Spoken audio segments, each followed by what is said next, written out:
Before a single shovel hit the earth, advanced technology played a crucial role. High-resolution drone surveys allowed archaeologists to map the terrain. We're talking about the pre-dynastic period, where Egypt was a land of many small kingdoms. These kingdoms were split into two: Upper Egypt in the south and Lower Egypt in the north. But then, a pivotal moment. A ruler named Narmer came along and changed everything. He's the one who unified Upper and Lower Egypt, kicking off the very first dynasty. This ancient artifact tells the story of his conquest and the birth of a unified nation. This unification wasn't just political, it was the foundation for thousands of years of stability. Now we're in the early dynastic period. This is where we start seeing some serious architecture. These mastabas were the original tombs for pharaohs and nobles.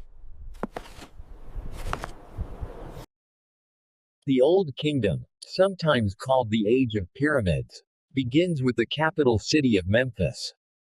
The first true superstar of this era was King Djoser.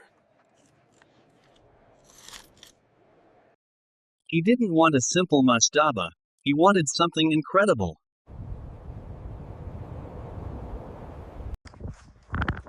This isn't just a tomb, it's the very first pyramid ever built. And the mastermind behind it all? The brilliant architect, Imhotep. He took the simple mastaba and stacked them, creating a monumental staircase to the heavens. But the pyramid wasn't perfect yet. Architects kept trying to improve on Imhotep's design. This is where Pharaoh Sneferu comes in. He was obsessed with building the perfect pyramid. His first attempt, the bent pyramid, is a fantastic example of trial and error. They realized the base was unstable, so they had to change the angle mid-construction to avoid collapse. It was a huge lesson in engineering, and it pushed them to their next, and better, design. His final attempt, the Red Pyramid, was a masterpiece of design and stability.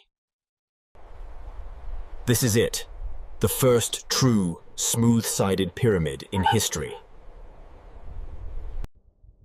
From the bent angle to the perfect slope, Sneferu's work was a huge leap forward.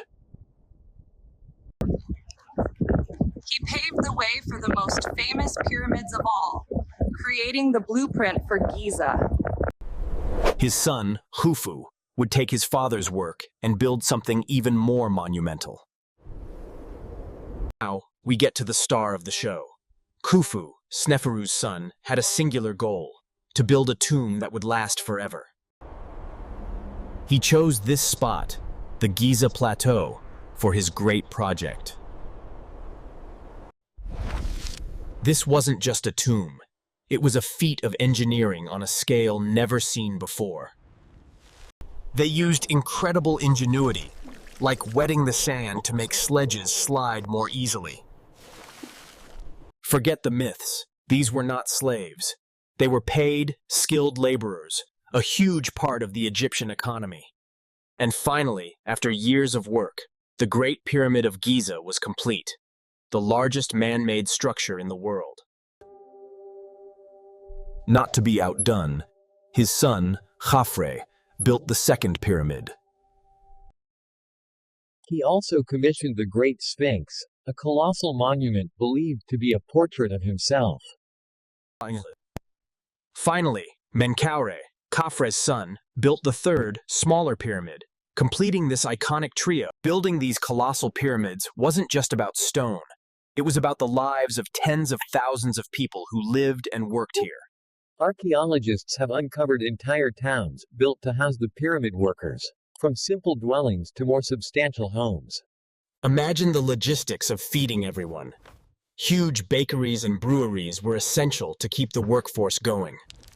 They were organized into crews with names, and even received regular rations and, yes, even beer. Beyond the heavy lifting, there were skilled craftspeople making tools, pottery, and everything else needed for the massive project. The exact methods are still debated, but it likely involved a combination of ramps, levers, and sheer manpower. Organization was key.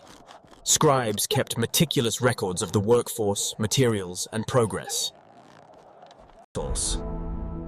Without this river, the Egyptian civilization simply wouldn't exist.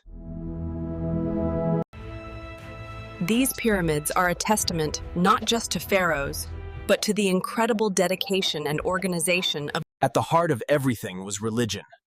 For the ancient Egyptians, the pharaoh was not just a king, he was a living god. He was seen as the son of the sun god Ra, a direct link between the people and the divine world. His primary duty was to uphold Ma'at, the concept of truth, justice, and cosmic balance. The pharaoh's rituals and offerings were crucial to ensure the Nile flooded and the sun rose each day. The Egyptian pantheon was vast, with gods for everything from the sun and sky to the underworld and fertility. Death wasn't the end, it was a transition to the afterlife, and the pharaoh's tomb was his key to getting there. The pyramid was more than a tomb. It was a magical mountain, a portal to the stars and the eternal life of the pharaoh. The chambers were filled with everything he'd need for eternity, from furniture to food. Even after death, his mortuary temple served as a place for his cult to worship and sustain his spirit.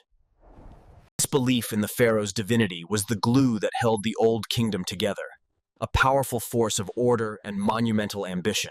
How did a civilization this advanced keep track of everything? The answer lies in one of their greatest inventions, hieroglyphs. These weren't just simple pictures. They were a complex system of writing, with symbols representing sounds, words, and ideas. The scribes were the keepers of this knowledge, a highly respected and powerful class in Egyptian society. They recorded everything, from the history of the pharaohs to religious texts and daily administrative records. So what was life like for the average Egyptian? For most, it revolved around the cycles of the Nile. Society was structured like a pyramid, with the divine pharaoh at the top, and a clear hierarchy all the way down to the farmers. The nobles and priests lived a life of luxury, managing their estates and serving the gods. Just below them were the scribes, whose ability to read and write gave them immense power. Family was incredibly important, and their homes were the center of their daily life. This was the rhythm of the Old Kingdom, a society built on the river's bounty and a complex social order. As the kingdom grew, the pharaoh couldn't manage everything alone. A vast bureaucracy was needed to run the state. The most powerful person after the pharaoh was the vizier, essentially the prime minister of the kingdom. The vizier was in charge of everything from the royal treasury to public works and the administration of justice. This was a government run on papyrus scrolls, with scribes and administrators keeping meticulous records of everything. To manage the vast territory, Egypt was divided into provinces, each overseen by a local governor called a nomarch. These nomarchs were responsible for collecting taxes and maintaining order in their regions on behalf of the pharaoh. This system of bureaucracy ensured the pharaoh's will was carried out across the entire kingdom. The pharaoh's court was a center of power, with the vizier acting as his most trusted advisor. But as the Old Kingdom progressed, these nomarchs began to gain more power and wealth in their own right. This centralized control was the engine of the Old Kingdom, but cracks were starting to show, leading to a new era of change. But even the mighty Old Kingdom couldn't last forever. The very system that built it was starting to show signs of strain. The massive cost of building pyramids and maintaining the royal cult put a huge strain on the economy. As the pharaoh's power waned, the local governors, the nomarchs, grew more independent. Power was decentralizing, moving away from the capital city of Memphis and into the hands of these local leaders. Then came a series of prolonged droughts, and the Nile's floods became less reliable, leading to widespread famine. Without a strong central authority, the country broke apart into a series of competing power centers. The great age of pyramid building was over, and the stability that defined the Old Kingdom was gone. This period of chaos and conflict is what historians call the First Intermediate Period, a dark age that would last for over a century. But from the ashes of the Old Kingdom, a new era would eventually rise, bringing with it a different kind of power and a new set of challenges. The pharaoh was the master builder, the one who commanded the resources and the people to build these eternal monuments. The entire Giza necropolis was a meticulously planned city of the dead, oriented to the cardinal directions with incredible accuracy. They used simple tools but applied them with mind-boggling skill to achieve near-perfect alignment. Not all stone came from Giza. The beautiful red granite for the interior came from quarries hundreds of miles south. We've seen the beauty of the mummy's gold, but where did all of this incredible wealth come from? And how did they create such birthers? Using cutting-edge technology, scientists were able to analyze the gold's composition without ever touching it. The gold's unique composition was a perfect match for a specific ancient mining region. This discovery highlights the immense wealth of the kingdom. The art of the gold was not just in the design, but in the crafting itself. We could see the tool marks, the small imperfections. The gold wasn't just a sign of wealth. It was a sacred metal, a symbol of the divine, a connection to the gods themselves. The artistic tradition of gold crafting didn't end with this tomb. It continued for centuries, reaching a new level. The mummy's DNA was being used to build an ancient family tree. Could this person be the missing link between two early Khmer dynasties? The golden mummy's jewelry wasn't just a part of the past, it's a part of the present. The same motifs, the same style. The golden mummy's art isn't just in a museum. It's in the hands of a new generation of artists who are... The golden mummy was a masterpiece of ancient art. A stunning, beautiful test. And with that, our journey is complete. The Golden Mummy's story is a powerful reminder that great art, in the The Golden Mummy's treasure was more than just metal. It was a masterpiece of ancient Khmer art, a final, beautiful statement of a Siligal. The shroud wasn't just a covering. It was a tapestry of gold. Every line, every symbol, was a piece of... The art on the shroud had a familiar feel. The style, the motifs, the very shape of the figures mirrored the carvings of the great temples. The Golden Mummy's art has given us a new, earlier chapter in the story of Khmer art. a crucial missing link in the evolution. But the art was also a product of its time. The jade, the gold, the polished stone. The artifacts weren't just for show. They were a part of a powerful spiritual practice, a connection to the gods. The golden mummy's jewelry wasn't just a part of the past. It's a part of the present. The same motifs, the same style. The flight as the golden mummy's art isn't just in a museum. It's in the hands of a new generation of artists who are carrying on a tradition.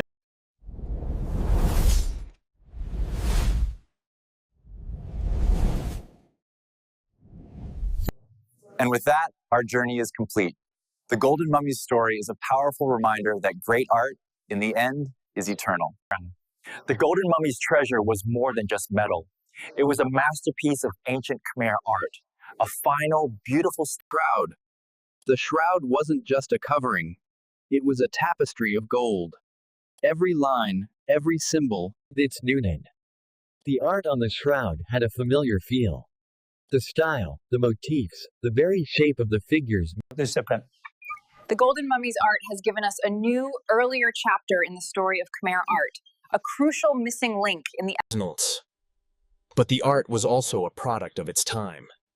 The jade, the gold, the polished stones, they were all... The artifacts weren't just for show.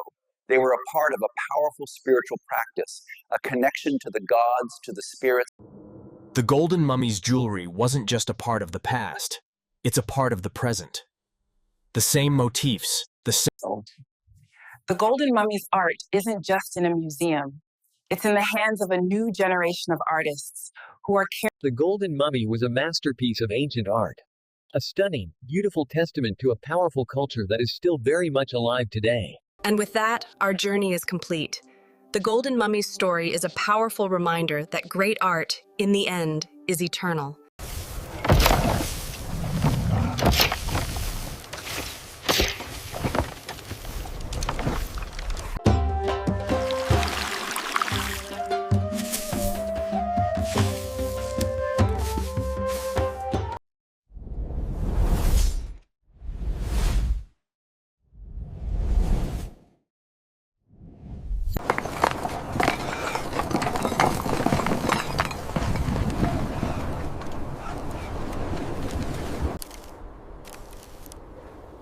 Nothing left. Not a crumb.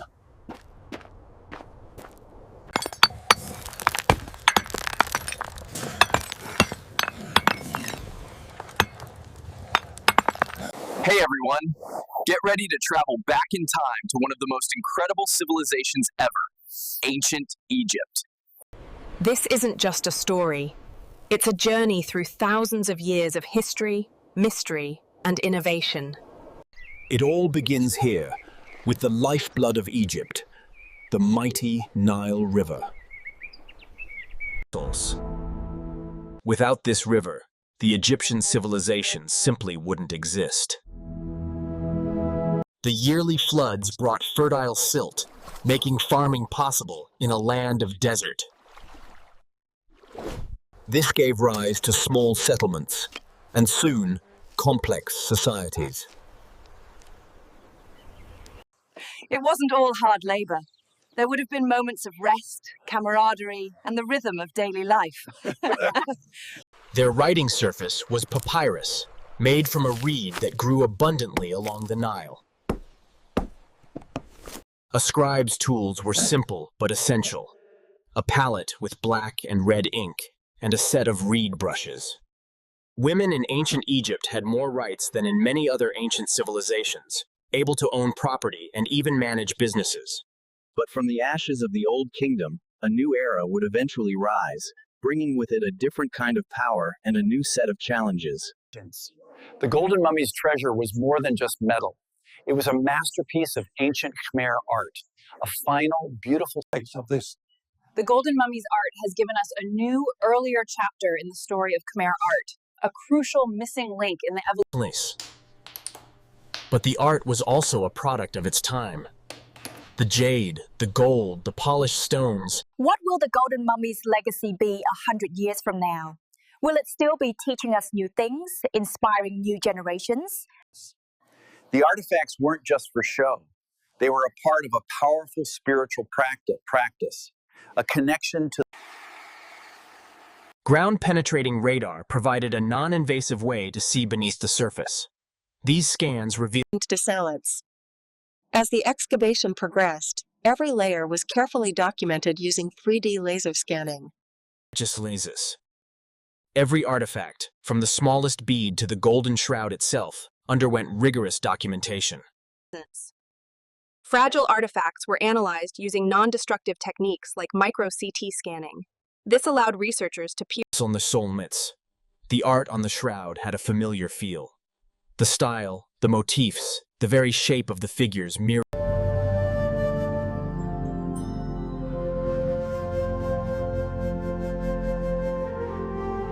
The 3D digital model of the tomb provides an invaluable tool for researchers and the public alike. It allows us to virtually step back in time.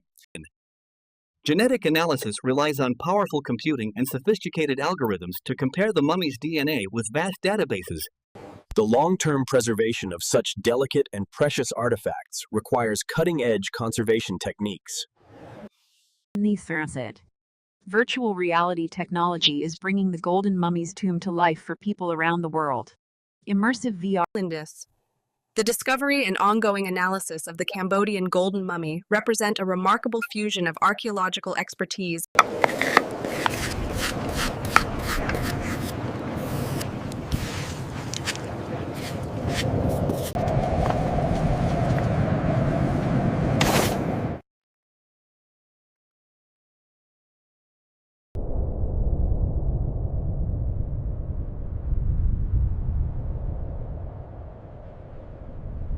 Once upon a time, in a land far away, there lived a brave knight.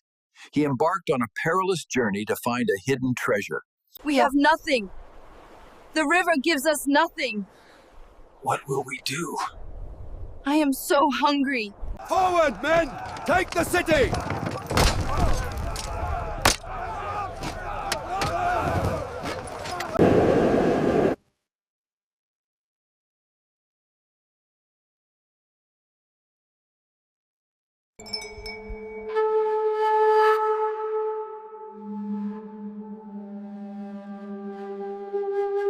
We call upon Ra, guide this soul through the Duat.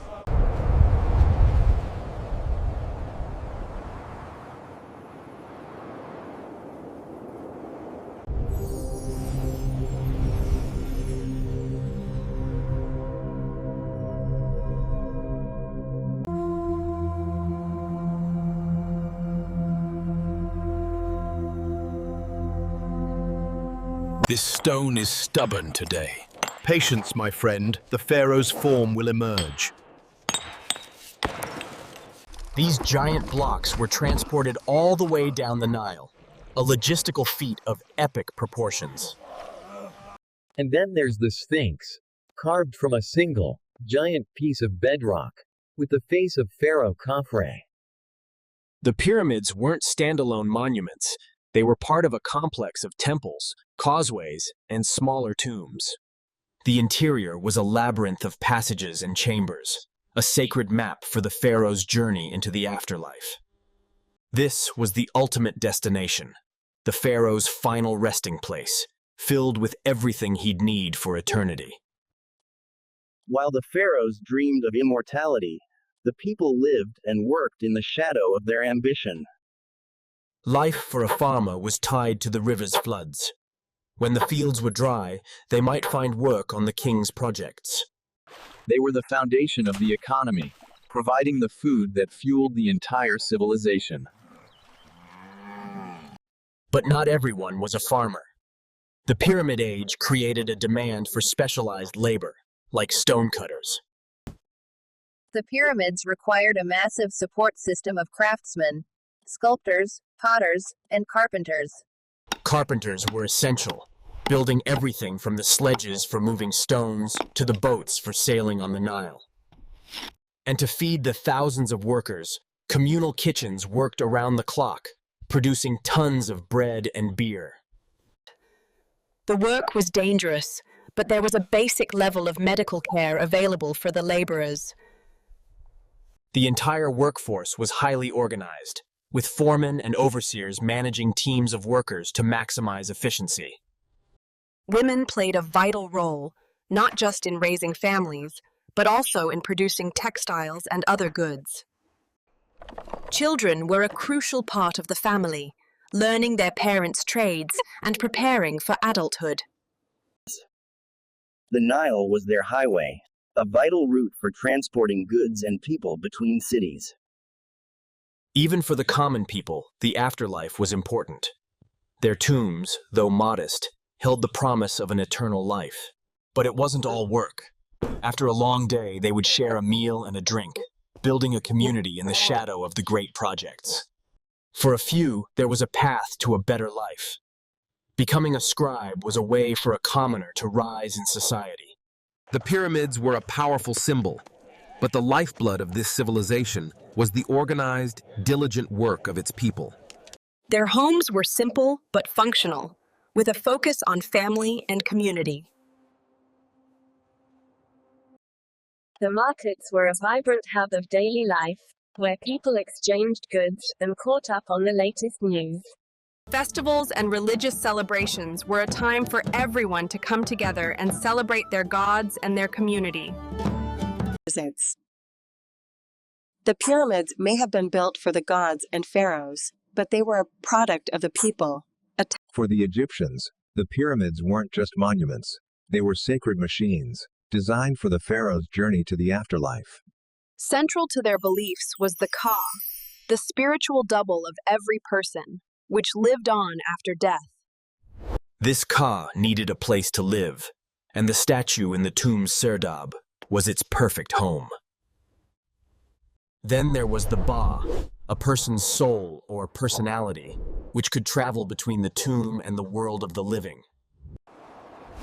The Ba needed to recognize its body to return, which is why mummification was so important.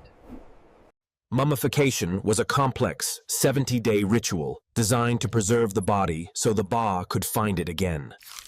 Tomb walls and papyrus scrolls were covered with spells and instructions to guide the pharaoh through the dangers of the underworld. But the afterlife wasn't automatic. A mortuary cult of priests performed daily rituals to sustain the pharaoh's spirit. These offerings of food and drink were believed to nourish the pharaoh's Ka for all eternity. The funeral procession would travel up this causeway, a sacred path to the pyramid itself. It all started at the Valley Temple, where the body was purified and prepared for its final journey.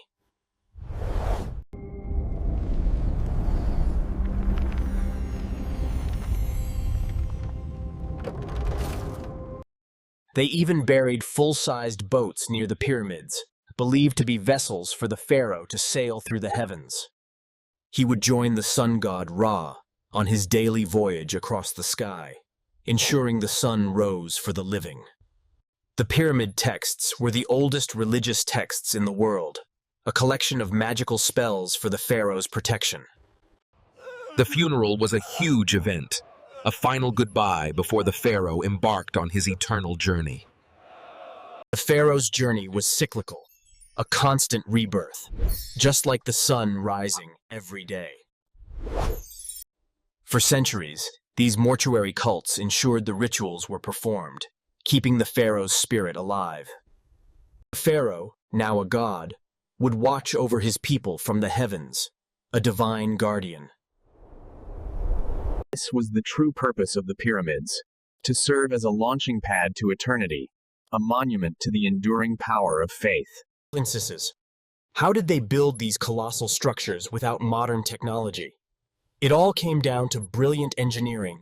To get a perfectly level base, they dug trenches around the foundation, filled them with water, and marked the water line. Their tools for angles and vertical lines were incredibly precise, using the principles of gravity and geometry. The core of the pyramid was made of locally sourced limestone, cut and fit together with remarkable skill. Moving the blocks was a massive human effort, using ropes and sledges on huge, man-made ramps. Historians still debate the exact ramp system they used. Was it a single long ramp or a spiral one? As they got to the top, they used levers to carefully nudge the final blocks into place. The final touch was the casing stones, made of a brilliant white limestone that made the pyramids shine like jewels in the desert sun. These stones were polished to a mirror-like finish, a testament to their dedication to perfection. They aligned the pyramids with the cardinal directions and the North Star with an astonishing degree of precision. To find true north, they likely used a simple but clever method of observing the stars. Even the narrow shafts within the pyramids pointed to specific constellations, believed to be the home of the pharaoh's spirit. These monuments have stood for thousands of years, but time has taken its toll. The ingenuity wasn't in the tools themselves, but in how they used them to create something so monumental. This technology wasn't just for pyramids. They also carved massive obelisks with incredible precision. Transporting these giant stones was a monumental task, but the Nile made it possible. Raising an obelisk was a feat of pure physics and coordinated teamwork.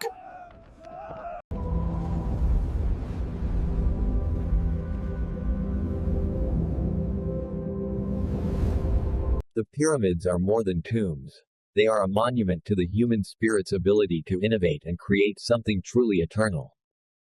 Their secrets still captivate us today, a constant reminder of the genius of ancient Egypt. Building a pyramid wasn't just about stone and labor.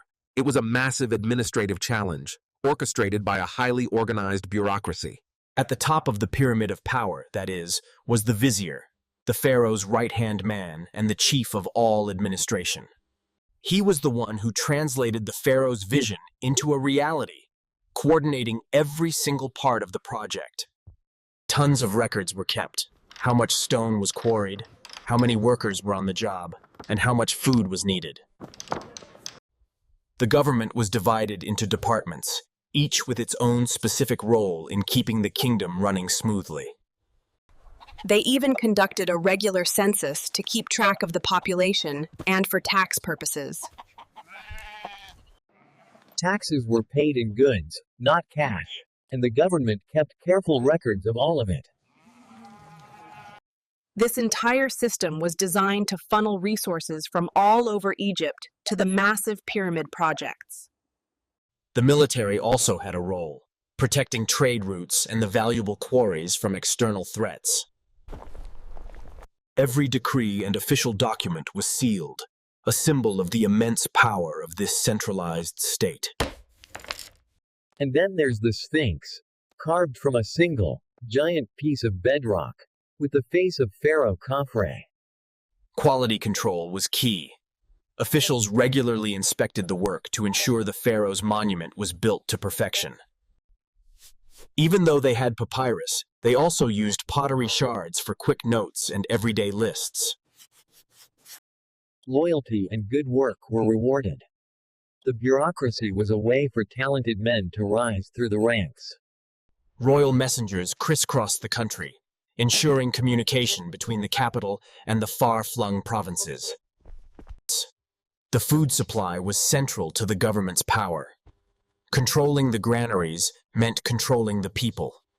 Ultimately, all power and authority flowed from the pharaoh, the divine king who was the source of all law and order. Their tombs were their resumes, with hieroglyphs detailing their careers and achievements in service of the king. The pyramids stand as a testament, not just to engineering, but to the power of a centralized government to plan. This intricate web of administration was the true hidden force that built the age of pyramids. Surface.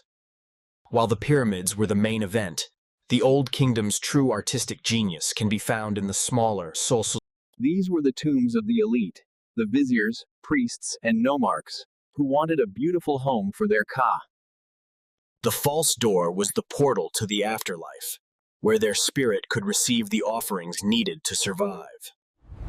The walls were a beautiful visual narrative, depicting the perfect, idealized life the deceased hoped to enjoy in the afterlife. We see scenes of farming, fishing, and hunting, ensuring the deceased would have an endless supply of food for eternity. Other scenes showed workshops and markets, so they'd always have access to craftsmen and goods. The tomb also contained a lifelike statue of the deceased, a backup body for their ka if the mummy was destroyed. These statues are a powerful reminder of how vibrant and lifelike their art was. But not all art was idealized. The seated scribe shows a more realistic, human side of Egyptian art. Beyond the tombs, their architecture in temples and palaces was also a work of art, with beautiful columns and carved details. Egyptian artists followed a strict canon of proportion, using grids and a mathematical approach to create their art. Their craftsmanship extended to jewelry, creating stunning pieces for the pharaoh and the elite. From colossal statues to tiny figurines, Their art captured a vision of perfection and eternity. These royal complexes were designed to project power and divinity, with colossal statues of the pharaoh. Even the sarcophagus itself was a work of art, covered in spells and inscriptions to protect the body. The art wasn't just decorative, it was a form of communication, a way to tell stories that would last forever. The development of these elaborate tombs for the nobles shows a growing sense of personal immortality. This incredible art and architecture was the lifeblood of the Old Kingdom, a constant output of beauty and skill. These tomb walls are like windows into their world, offering a glimpse into the art, life, and beliefs of this incredible era. In the Old Kingdom, one god reigned supreme, Ra, the sun god. His power, the pharaoh wasn't just a king, he was considered the son of Ra, a living god on earth. His divine connection to Ra was crucial. It was believed the pharaoh's rituals ensured the sun would rise every single day. The pharaohs built massive sun temples, dedicated to the worship of Ra in his purest form. These open-air temples were a direct connection to the sky, a sacred space for rituals to the sun god. At night, Ra traveled through the underworld, and it was the pharaoh's duty to ensure this journey was successful, so the sun could rise again. The pharaoh was the ultimate protector of Ma'at, the cosmic balance, fighting off chaos and evil on behalf of Ra. The Sphinx, with its lion's body and pharaoh's head, was a powerful guardian and a symbol of royal connection to the sun. The pharaoh's name was protected inside a cartouche, a symbol of the sun's unending path and Ra's divine protection. Most tombs faced east, so the deceased could greet the sun god Ra as he was reborn each morning. Festivals in honor of Ra were a huge part of Egyptian life, with people celebrating the sun god's power and generosity. Every aspect of the pharaoh's life and image was meant to reinforce his divinity and his special relationship with the sun god. The pyramids were, in a way, earthly suns, built to honor the greatest god of all. The sun's journey from east to west was a reflection of the pharaoh's life, death, and ultimate rebirth in the afterlife.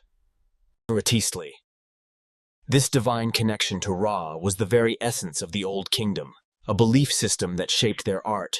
The age of pyramids was a golden age of stability and prosperity, but like all great eras, it was not destined to last forever. The pharaoh's central authority began to weaken.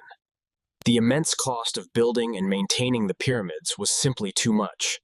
The local governors, the nomarchs, started to amass their own power and wealth, becoming mini-pharaohs in their own right. The central government collapsed, and Egypt was plunged into a period of chaos and internal conflict. This was the end of the Old Kingdom, and the beginning of a period known as the First Intermediate Period. The pyramids, once a symbol of unity and power, now stood as relics of a glorious past. The art of this period reflected the instability, becoming less refined and more provincial. Writings from this time, like the Lamentations of Ipuwer, describe a world turned upside down, with no clear order or ruler. Pyramids were still built, but they were smaller and less impressive, a sign of the pharaoh's dwindling resources. Their legacy is carved in stone, a permanent record of their beliefs, their art, and their ambition. Though the dynasty fell, the sun god Ra would still rise. The Sphinx still guards the plateau, a silent witness to the rise and fall of the Old Kingdom. They are a puzzle that still captivates us, a symbol of a time when men built mountains for their gods. And so the age of pyramids ends, but the story of ancient Egypt is far from over.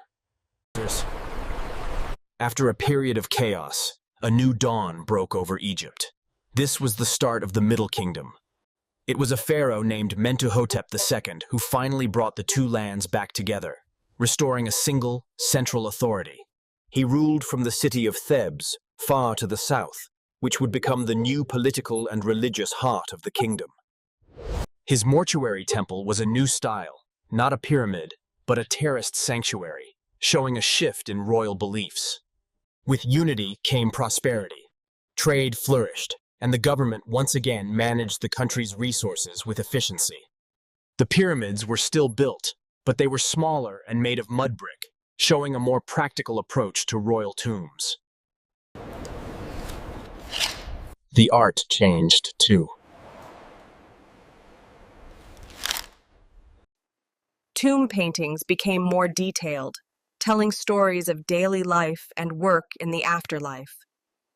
This was a golden age of literature, with stories and poems being written for the first time.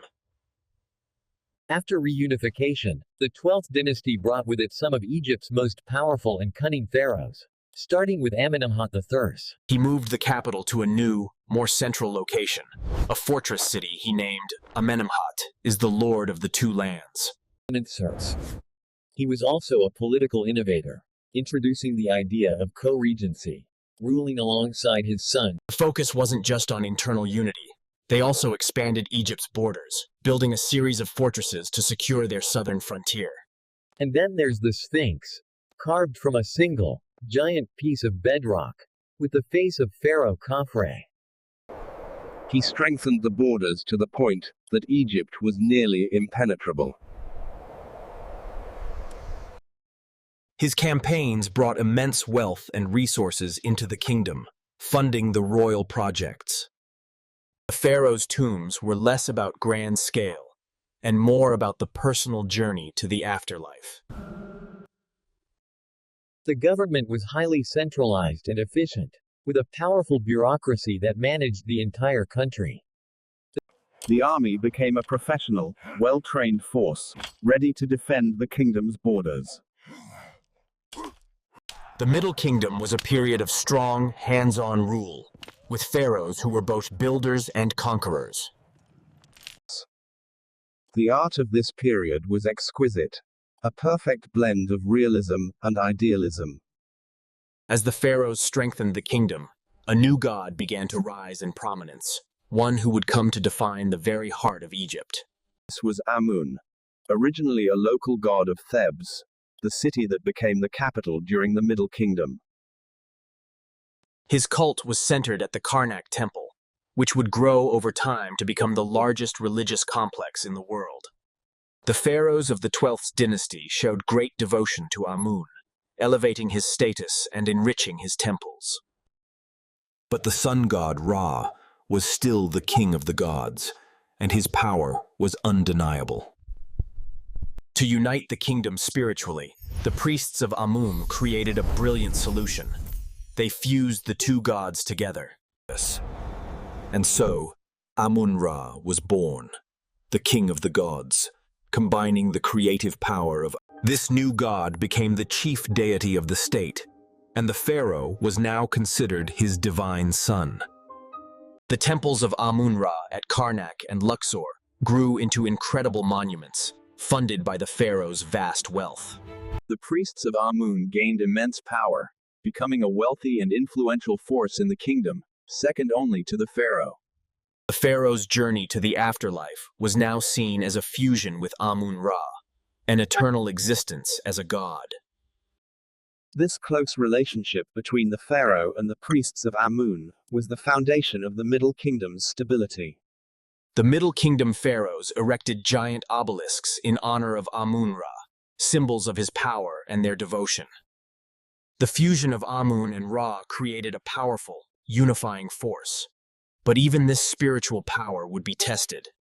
A new threat was emerging on the horizon, one that would bring with it new technology and challenge the very foundation of their faith. As the Middle Kingdom flourished, cracks began to form.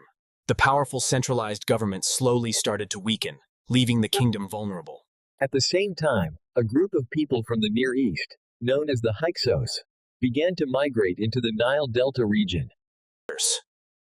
Initially, they were a peaceful, large group of settlers who coexisted with the local Egyptians. But over time, their numbers and influence grew, and they began to quietly seize political control of the region.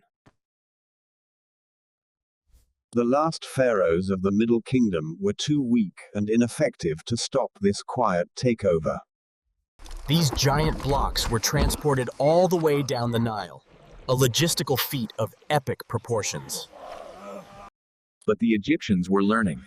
They started to adopt the Hyksos' own weapons and tactics to fight them. The time for talk was over. The Theban pharaohs were ready to go to war to reclaim their land. The War of Liberation began, a brutal and bloody conflict that would decide the fate of Egypt. The Middle Kingdom had fallen, but from its ashes, a new spirit of defiance and a new military power was being born. The Hyksos invasion was a wake-up call, a harsh lesson that would pave the way for Egypt's greatest military age.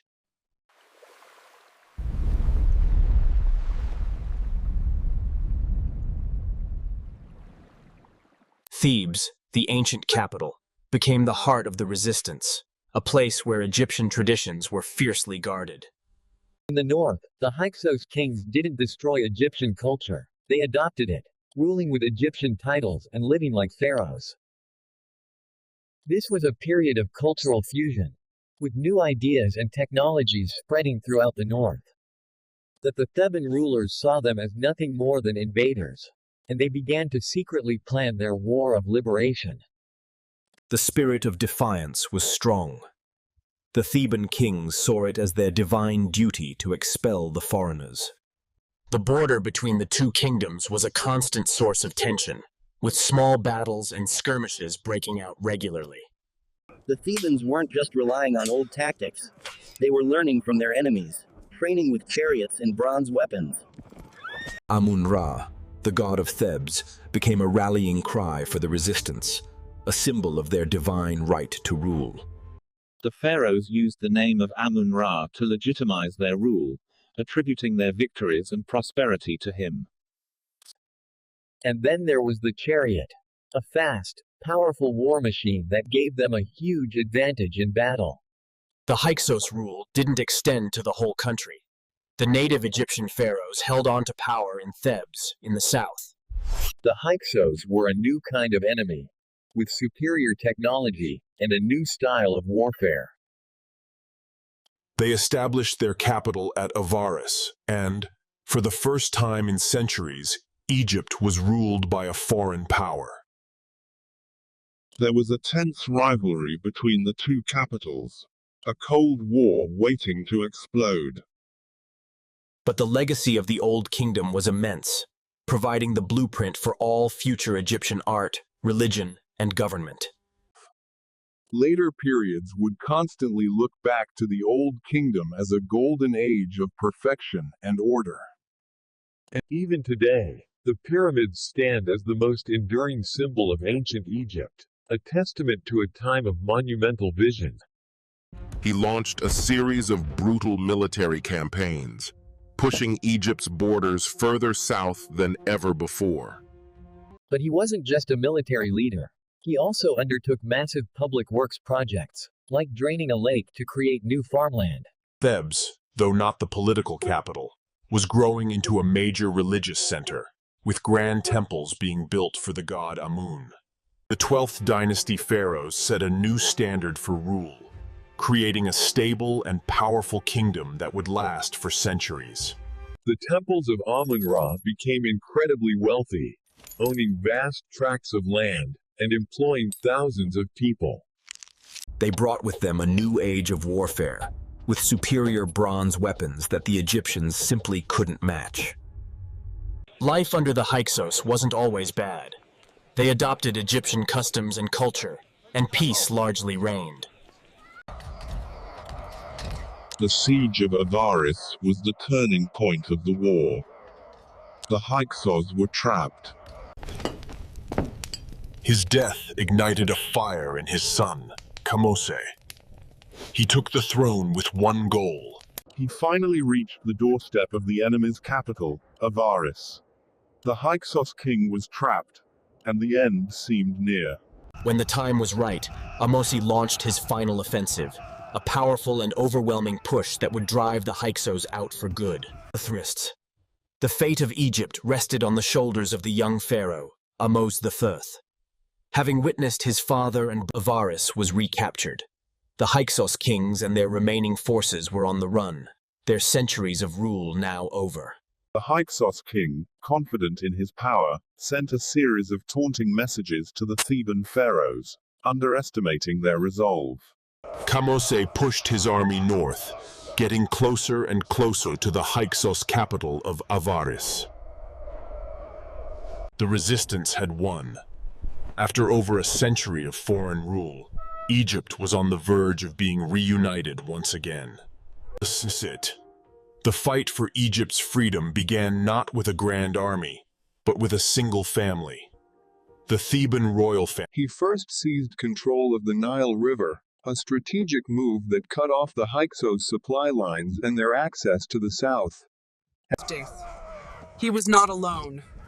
His mother, Queen Ahotep, ruled as regent and was a fierce warrior in her own right. The expulsion of the Hyksos marked the end of an era of foreign rule and the start of a new, glorious chapter in Egyptian history.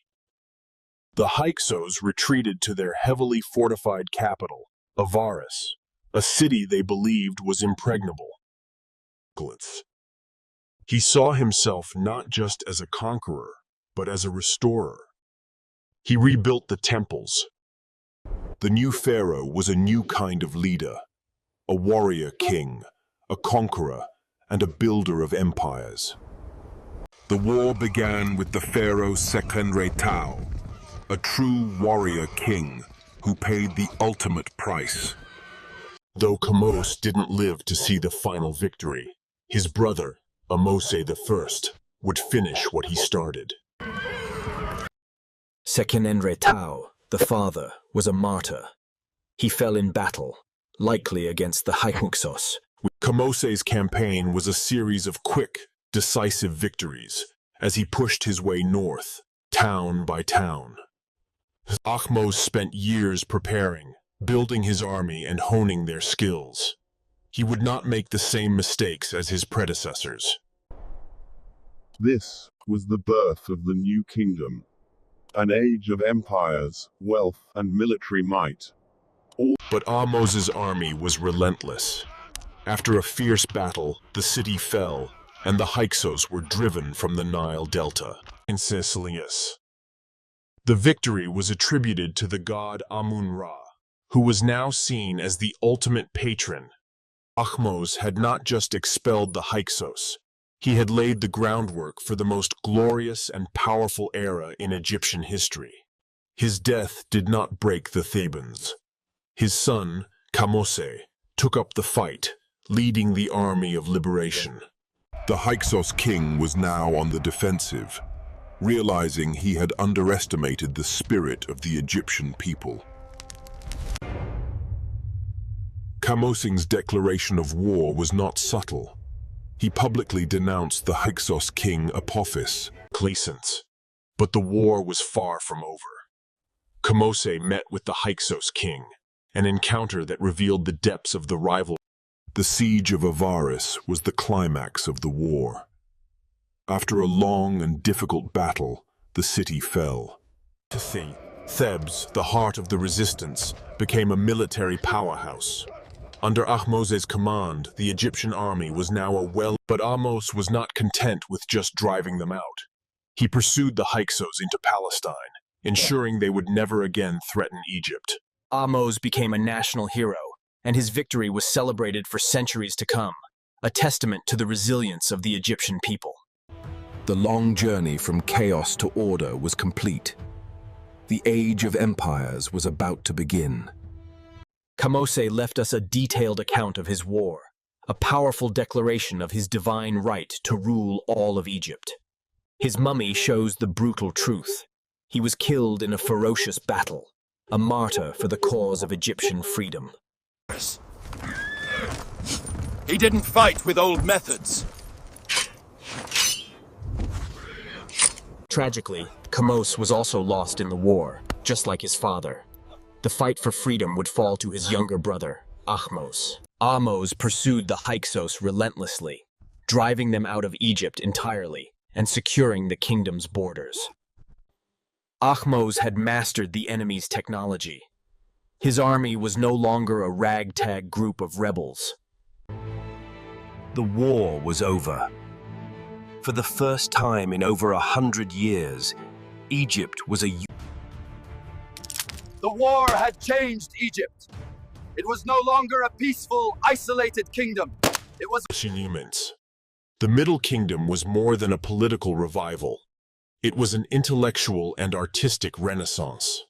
For the tomb paintings became more vibrant and expressive, a more personal reflection of the deceased's life and their hopes for the next.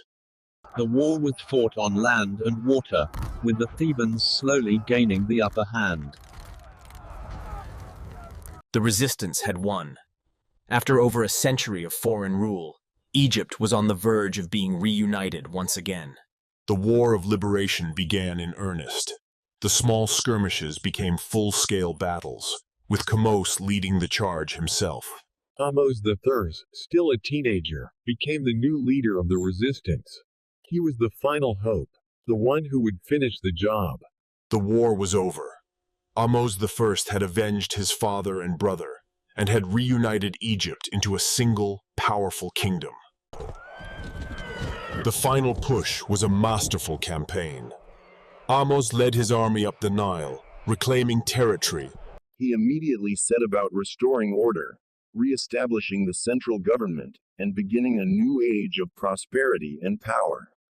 Ahmose and his successors would use this new military might to create an empire, pushing Egypt's borders further than ever before. Literary masterpieces like the Tale of Sinuhe gave us a glimpse into the individual human experience: fear, loyalty, and the search for home, peace.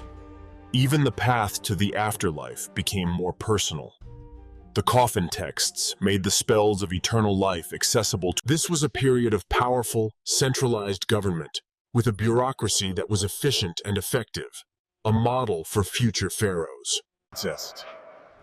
The Hyksos invasion gave rise to a new type of leader, the warrior pharaoh, a king who would...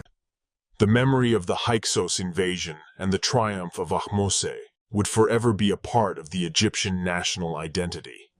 The pharaohs of the 12th dynasty laid the foundation for an empire, creating a professional army and expanding.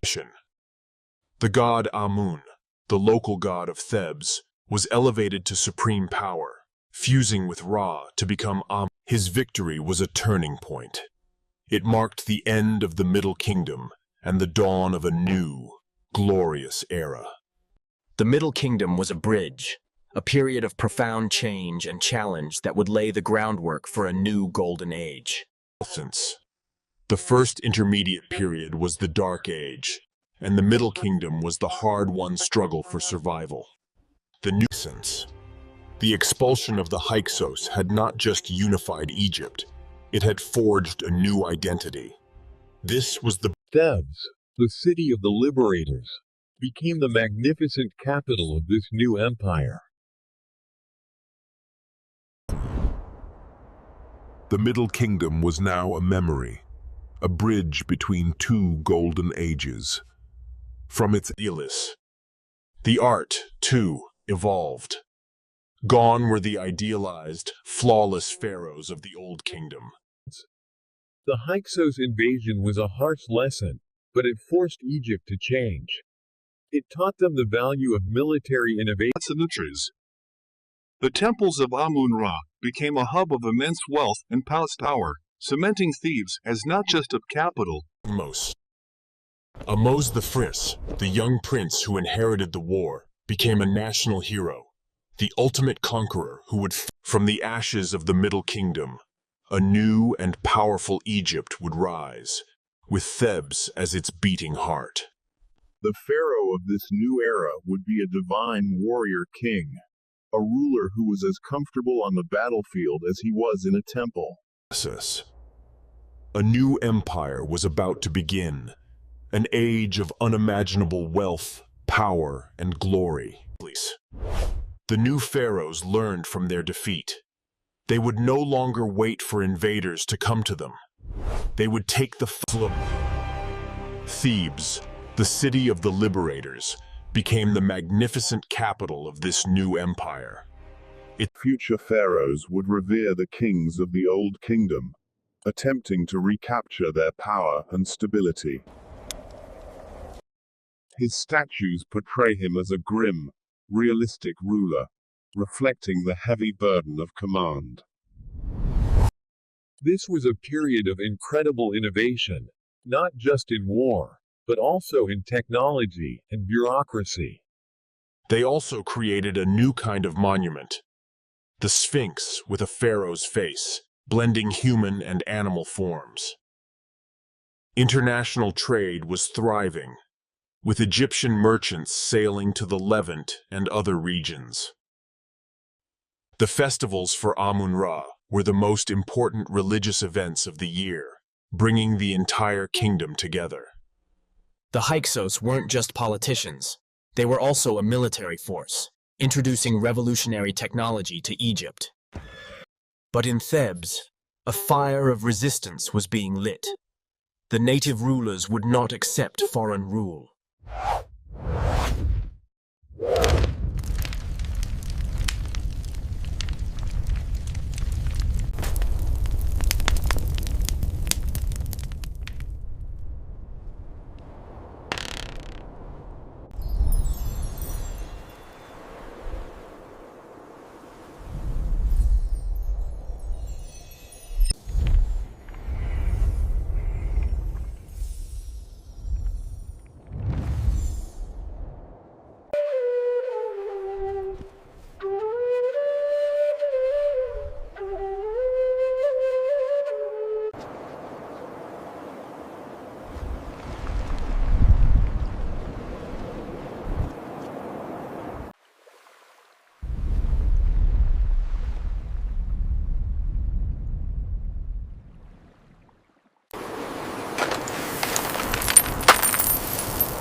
She also launched a famous trade expedition to the distant land of Punt, bringing back a wealth of exotic goods and treasures. His reign was an age of monumental building and unparalleled wealth, a true golden age for Egypt. The queen, Nefertiti, was a central figure in this new religion, a powerful equal to her husband, as seen in her famous bust. The end of his reign was a mystery, with a brief rule by his successors before the traditional order was finally restored. The priests of Amun-Ra once again held sway over the kingdom, and the memory of Akhenaten was nearly erased from history. The young king issued a royal decree, the Restoration Stela, officially abandoning the Aten and re-establishing. Tutankhamun died young and was buried in the Valley of the Kings, in a tomb that would be forgotten for centuries. The sheer scale of the treasure revealed a glimpse into the wealth and power of the new kingdom. The age of Akhenaten was over. The age of Tutankhamun was a brief restoration. His tomb, in the Valley of the Kings, is a masterpiece of art, with reliefs of stunning detail and vibrant colors. After the war, Ramesses II signed a peace treaty with the Hittites, an incredible document that survives to this day. He led 17 military campaigns, creating an Egyptian empire that was larger and more powerful than ever before. The empire reached its peak under Amenhotep III, a pharaoh who ruled with diplomacy and wealth rather than war. He changed his name to Akhenaten, effective for the Aten, and declared this new religion to be the sole faith of the land. Akhenaten and Nefertiti's court was more intimate and less formal, living a life that seemed to defy all traditional norms. The priests of Amun-Ra seized the opportunity. They forced the young king to abandon the new religion and return to the old ways. Zelintis. The great experiment was over. Egypt returned to its traditions, and the sun god Aten was relegated to a... With the old gods came a return to the old capital. Thebes was restored to its former glory. On November 4, 1922, after years of searching, Carner's team discovered the entrance to an intact royal tomb. Tutankhamun's death at a young age marked the first great ruler of this era, the 18th dynasty, a pharaoh who sought to restore the empire Egypt to its former glory. Oh. The true giant of this era, however, was his son, Ramesses II, known to history as Ramesses the Great. Under his long reign, the Egyptian empire was at its height, a dominant force in the ancient world. But Hatshepsut's peaceful rule was a short interlude. Her successor, Thutmose III, was a warrior and a conqueror. For Isis, Amenhotep IV had a radical new vision of the divine. He rejected the multitude of gods and dedicated himself. This new religion was less about complex rituals and more about a direct, personal relationship with the divine. After his death, a young boy named Tutankhamun took the throne, but his name would soon be changed. Akhenaten was branded a heretic, a dangerous ruler who had almost destroyed the kingdom. His monuments were destroyed.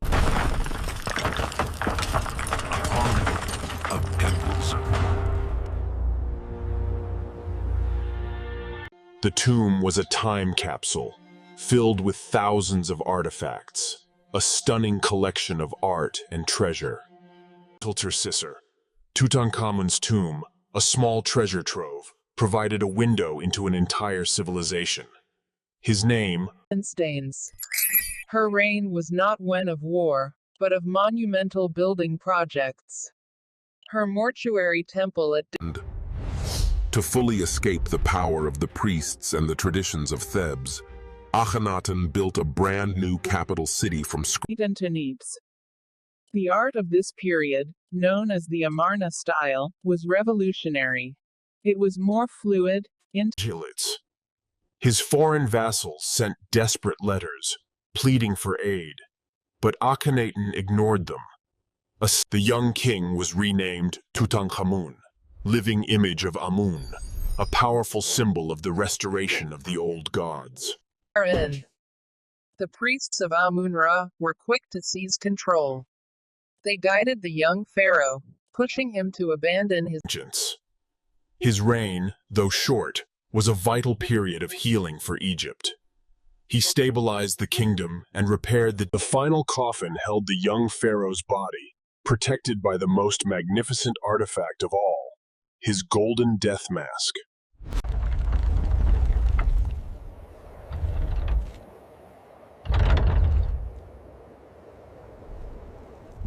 Twice, but his legacy is best seen in stone. He began the magnificent hypostyle hall at Karnak. His most famous battle was against the Hittite Empire at Kadesh. It was a tactical victory for both sides.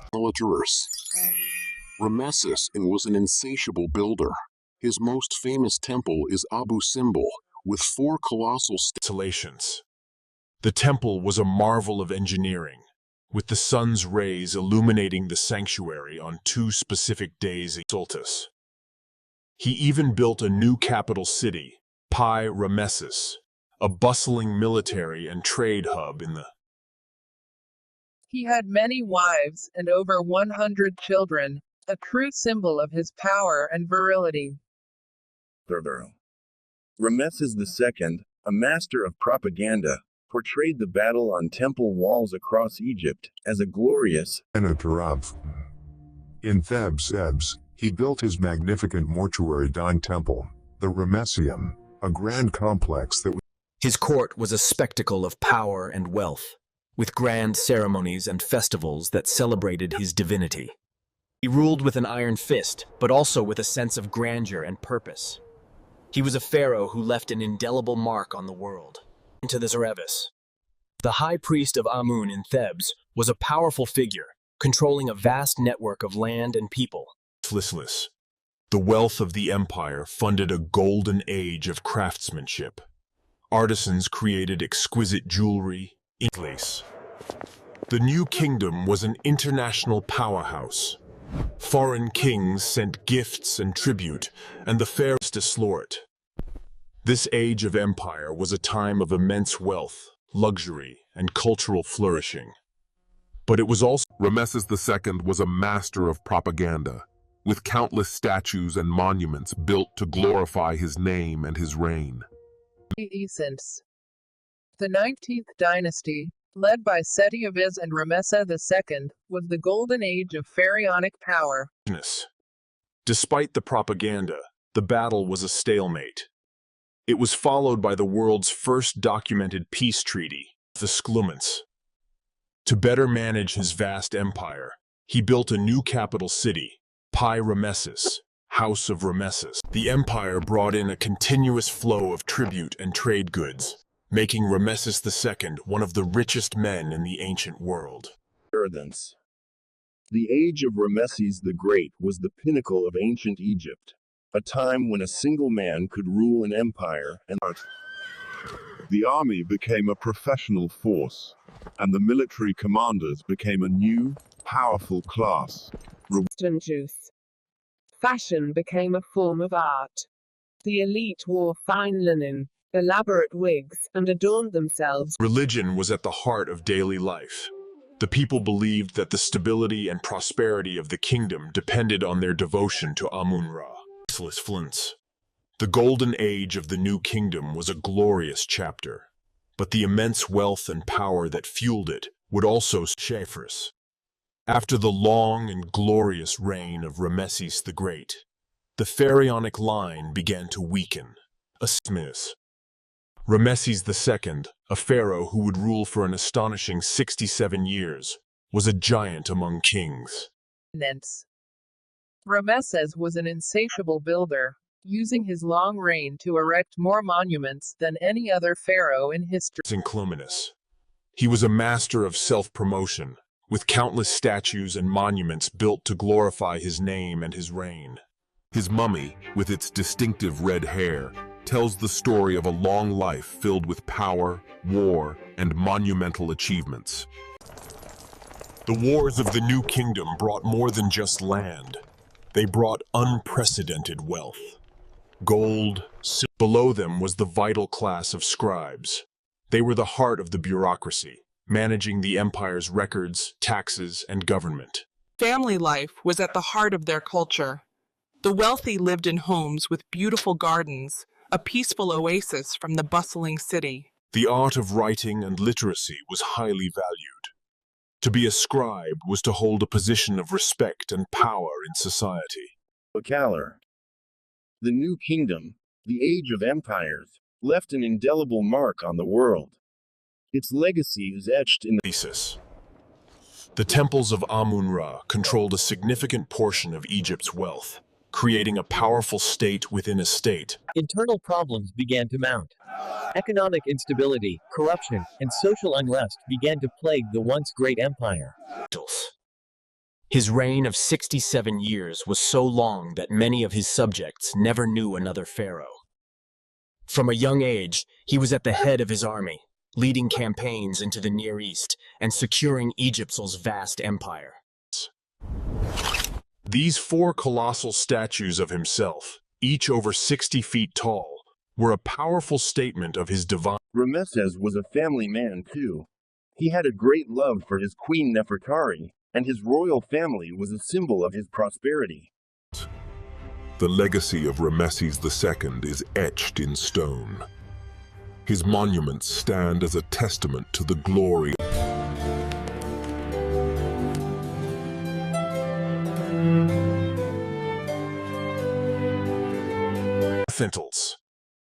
Thebes was the center of this new world. Its streets were filled with people from all over the empire.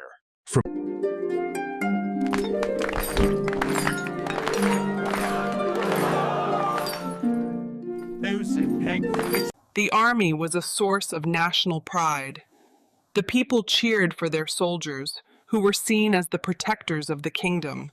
The architecture, the art, the religious fervor, all of these things would continue to define Egypt for centuries. As the pharaoh's power waned, the high priests of Amun filled the void, becoming the de facto rulers of Upper Egypt. His mummy, with its famous red hair, tells the story of a long life filled with power, war, and monumental achievements. His most famous military encounter was the Battle of Kadesh, where he faced the formidable Hittite Empire. It was troops. The temple was an architectural marvel, with the sun's rays illuminating the statues of the gods in the sanctuary. His reign of 67 years was so long that many of his subjects never knew another pharaoh. He was a ruler who saw himself as a god, a warrior, and a builder.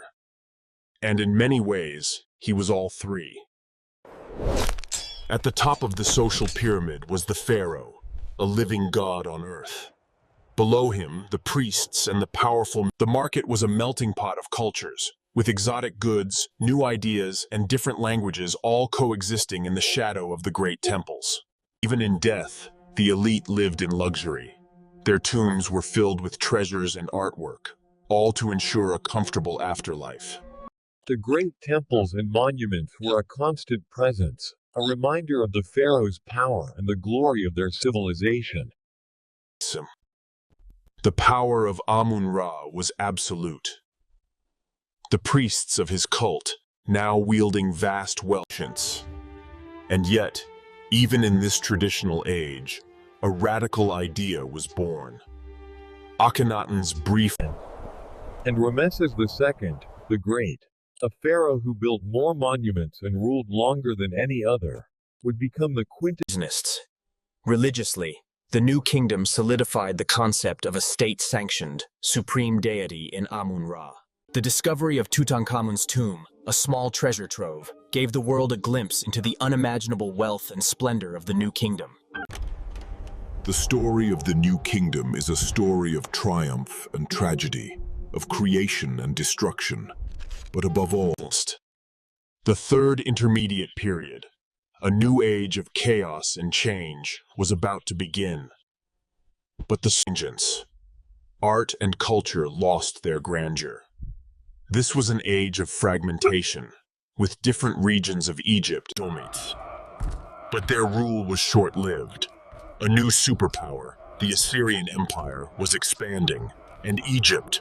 The battles were fierce, but the Assyrians' superior technology and their sheer numbers proved too much for the Kushite army.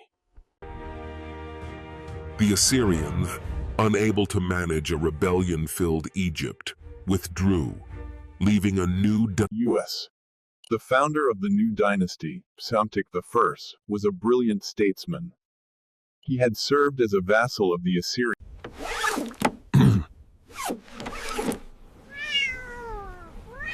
The art of this period was the most refined and besides.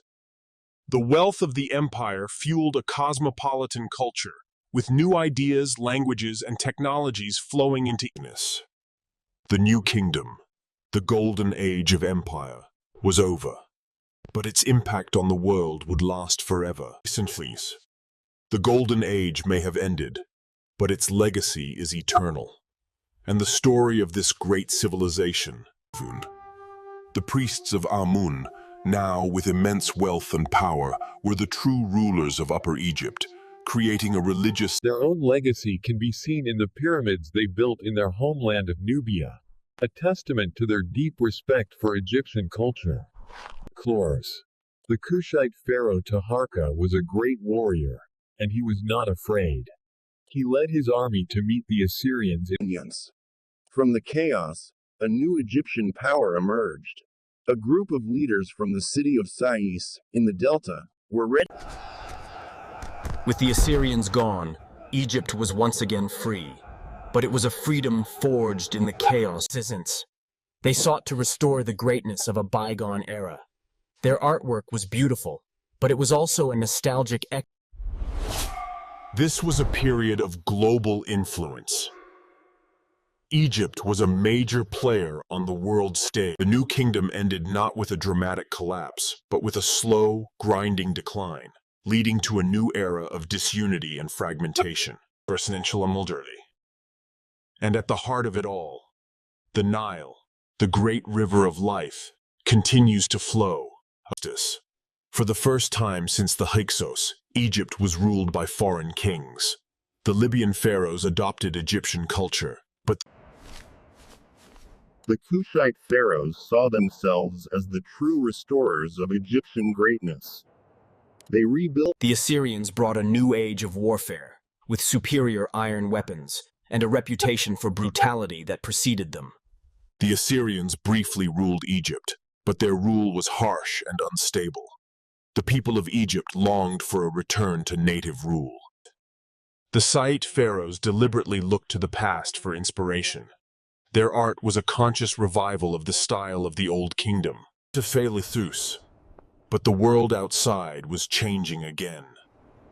A new superpower was rising to the east, in Thinksums. The Persian army was a multi-ethnic force, a human wave that swept across the Middle East. The new kingdom was the first time in history that Egypt became a true empire. Its professional army, its use of new technology like... But even the most glorious empire must come to an end. The immense power... The story of Egypt is a story of humanity, of a people who built an extraordinary civilization and left an indelible mark on the world. The high priests of Amun in Thebes ruled as kings in the south, while foreign Libyan chieftains established their own dynasties in the north. The Kushite pharaohs, who had long admired Egyptian culture, conquered the entire country, restoring a single rule and a sense of pride. The Assyrians were a ruthless and technologically advanced war machine, and they saw Egypt as the final prize in their quest for regional dominance. The dream of a united Egypt under Kushite rule was over. The pharaohs returned to their homes. The capital was moved to Sais, a strategic port city in the Delta. It was from here that the new pharaohs would rule. This was not just an artistic revival. The Saite pharaohs also revived old religious texts and rituals. This was the Achaemenid Persian Empire. Under its king, Cambyses II, it had grown into the largest. The pyramids, the Sphinx, the temples of Karnak, the treasures of Tutankhamun, all of these things. The glorious new kingdom had fallen. Egypt was no longer a single, unified. But the chaos was not to last. From the south, a new power was rising, the kingdom of Kush. The Kushite pharaohs, who had reunited Egypt, now faced a new and terrifying enemy. The Assyrians sacked the capital city of Memphis and drove the Kushite army back to their homeland in the south. He systematically brought the country back under central control, including the powerful city of Thebes. This period was a last gasp of native Egyptian greatness. The Saite pharaohs brought a period of peace. The Saite dynasty was the last flicker of truly native Egyptian power. The great empire of the Egyptian army was routed. The last gasp of native Egyptian greatness was over, and the path to the heart of the kingdom was now open. But the facade would not last. The Persian rule would be a long and difficult one, and the memory of this invasion. But the Persians would not be denied. A new, massive army was gathering, and the last native pharaohs of Egypt knew that the end was near. He knew that war was coming. He fortified the Nile Delta, and prepared his army for the inevitable confrontation. The Saite dynasty was a brief and beautiful sunset for native Egyptian rule. But on the horizon, The two armies met at Pelusium, a city on the border.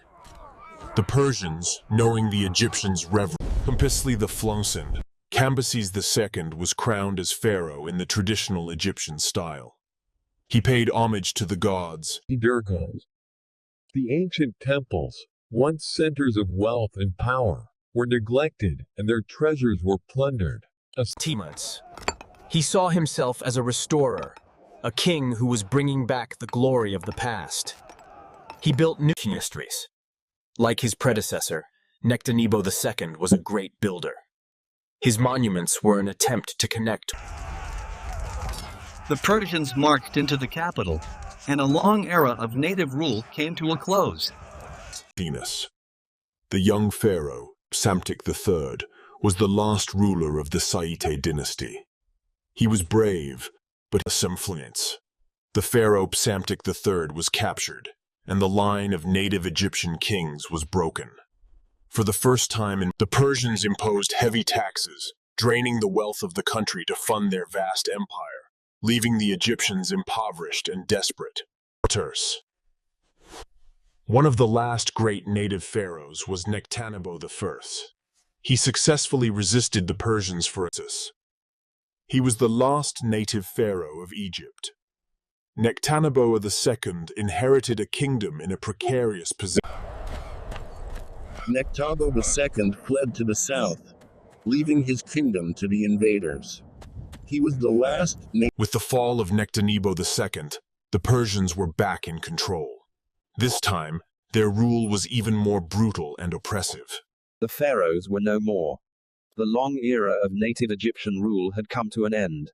A new age of foreign rule had begun. The taxes were higher than ever before, and the people were oppressed and impoverished. The Persians were here to stay, and the initial facade of a benevolent pharaoh soon crumbled. The Persian rule was harsh and exploitative. But the Egyptian spirit was not broken. 700-year struggle for independence was about to come to a close as the people fought for their freedom. Great empire. The Persians, led by their ruthless king Artaxerxes III, were ready to reconquer the rebellious province. The monuments of Nectanebo II were the final flicker of native Egyptian greatness. The great traditions of the temples were neglected, and the priests were oppressed. The Persians had no interest in the ancient gods of Egypt. The Egyptian people resented the foreign rule. The Persians were seen not as liberators, but as conquerors, who had stolen their land and their freedom. In this long struggle, the Kushite pharaohs who had reunited Egypt, now faced a new and terrifying enemy. Boss, Nectanebo's army fought bravely, but they were no match for the sheer numbers and military might of the Persians. The pharaohs were no more. The long era of native Egyptian rule had come to an end. A new age of foreign rule had begun. But the Egyptian spirit was not entirely broken. There were still small pockets of resistance, people who refused to accept the foreign rule. But Hatshepsut's peaceful rule was a short interlude. Her successor, Thutmose III, was a warrior and the priests of Amun-Ra resisted, but Akhenaten was ruthless. He ordered the persecution of the old gods. This new city was a masterpiece of design, a physical representation of the new religion, with open-air temples. But while Akhenaten was focused on his spiritual revolution, the empire he inherited was slowly beginning to crumble. The capital was moved back to Thebes, and Akhenaten's city was left to crumble into the desert sands, a city of ghosts. After the chaos of Akhenaten's reign, the throne passed to a boy. Tutankhamun inherited a kingdom. Tutankhamun, whose name means living image of Amun, was the public face of this great restoration. Inside the burial chamber lay the magnificent sarcophagus. Holding as the powerful military commanders who served Tutankhamun would now take the throne, setting the stage for a new dynasty of warrior kings. He led a series of successful military campaigns, pushing the Egyptian army deep into the Levant and restoring Egypt's dominance in the region. Ramesses was a warrior from a young age, leading his army into battle and expanding Egypt's influence. The great monuments of Egypt were now just ruins, a reminder of a glorious past that was now a memory. For nearly a century, Egypt was a mere province of the Persian Empire. Its great history and traditions were a fading memory. The new generation of Egyptians knew only foreign rule. The glorious past of the pharaohs was now just a distant memory. The Persians who had conquered Egypt were about to be conquered themselves. A new age was dawning, and the end of the Persian Empire was near. He defeated the Persian king in a series of decisive battles, and the great Persian Empire, which had ruled Egypt for over... The people of Egypt, who had suffered for so long, were finally free. A new era was... On the coast of the Mediterranean, Alexander founded a new city. A city that would be a center of trade and culture. And so, the long 3,000-year story of pharaonic rule came to a close. The Rosetta Stone, with its decree written in both hieroglyphs and Greek, is a testament to this period. Their alliance was a threat to the Roman Republic, and after Caesar's death, Cleopatra would have to find a new... The battle was not just fought on the battlefield, but in the minds of the people. Octavian painted Antony as a traitor and Cleopatra as the enemy of Rome.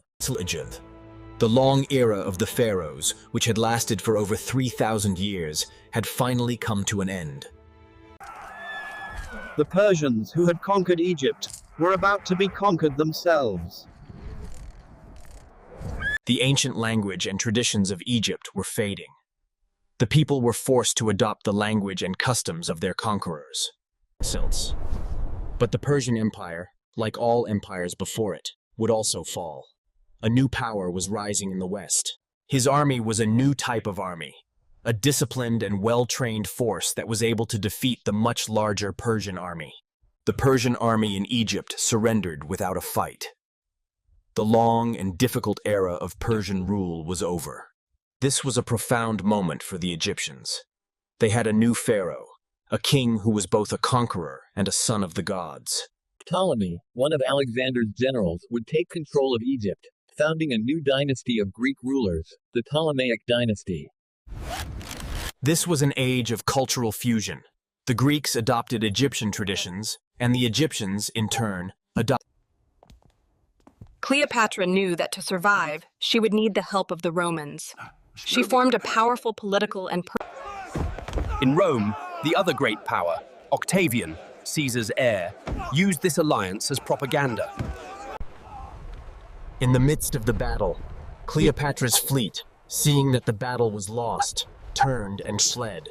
The pharaoh's crown, a symbol of a glorious past, was now just a trinket on the head of a foreign conqueror.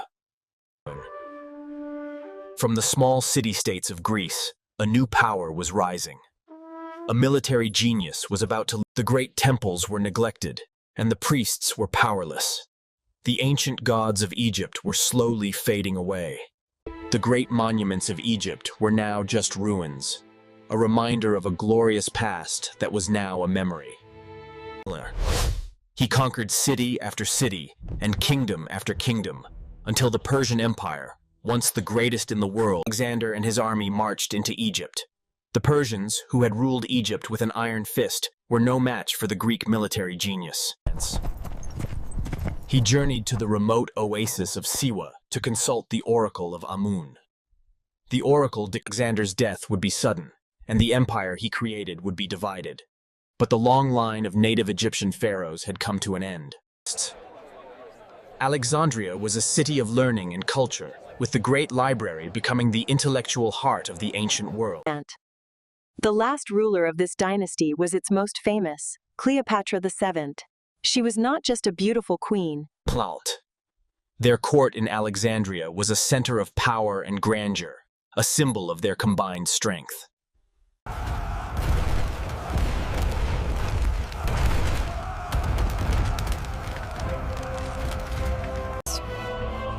The pharaoh's crown, which had been worn by so many kings, was now a symbol of a new era.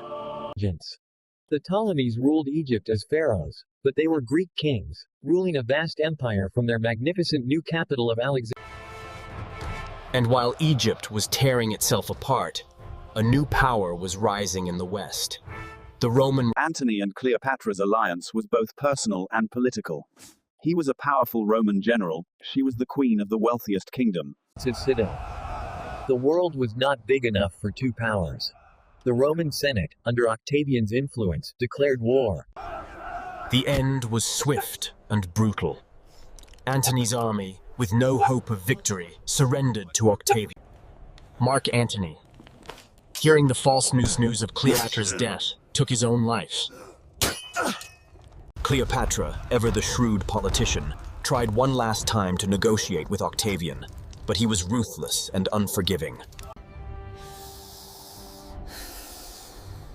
In her final act, the last pharaoh. Indeed. And so, the long, 3,000-year story of pharaonic rule came to a close. The great monuments of Egypt were now just ruins, a reminder of a glorious past that was now a memory. The pharaohs may be gone, and their kingdom may be a part of a larger empire, but their legacy, the legacy of a civilization. For millions of people around the world, the story of ancient Egypt is a story of wonder and mystery, a story that continues to captivate and inspire. The battle was over. The Roman Republic and Octavian had won. Antony and Cleopatra, with dreams of an East. And so, the last pharaoh of Egypt was dead. The long and glorious history of... With Cleopatra's death, Octavian was the undisputed ruler of the Roman world. Egypt, once a world power, was now just a part of a larger empire. Its great history and traditions were... From the first pharaoh, Narmer, to the last, Cleopatra, the story of Egypt is a story. The sun will always rise over the pyramids, and the Nile will always flow. The story of ancient... Octavian, now the master of the Roman world, entered Alexandria as a conqueror. Egypt was not a province like any other. Its immense wealth, especially its grain, was crucial for feeding the ancient traditions of Egypt, its language and its religion, would slowly fade under Roman rule. The story of Egypt is a story of a great civilization that rose from the sands of the desert, built by a people who were The Golden Age may have ended, but its legacy is eternal. And the story of this great civilization, The Roman emperors, like their predecessors, would be depicted as pharaohs in the temple reliefs. And so, the long 3,000-year story of pharaonic rule came to a close. And